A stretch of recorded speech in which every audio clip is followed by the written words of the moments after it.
where we sort of are taught that competition is valuable, and there sort of is this safety in crowds, that if a lot of people are trying to get something, it must be a good thing to do. It's like if there's a long line of people waiting to get in somewhere, you just get in line. You don't even ask why people are standing in line. And we sort of, and so there is sort of like this psychology where already in the time of Shakespeare, the word ape meant both primate and to imitate, and there is something about human nature that's ape-like, sheep-like, lemming-like, herd-like. We're attracted to these things where a lot of other people are doing them. This is, I think this is always a challenge with a lot of the ways we're taught in school and we're educated, where you're taught to compete for all the same credentials.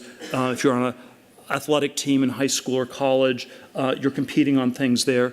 The competition has the effect of definitely making you better at that at which you're competing. So if you spend years prepping for an SAT test, you'll get better at taking the SAT test. Or if you're on a swim team in high school, you'll get better at swimming because you're focused on beating the people around you. But it always sort of comes at this price of possibly losing sight of broader questions of what's really valuable or what's really important. There's a crazy line from Henry Kissinger talking about his sort of fellow faculty members at Harvard, where he said, the battles in academia are so ferocious because the stakes are so small. And this always, it always seems like, well, this is sort of like a formula for insanity. Why would the battles be so ferocious? And if the stakes are small, there's no real need to fight. And so it's just sort of like describing some sort of mass insanity.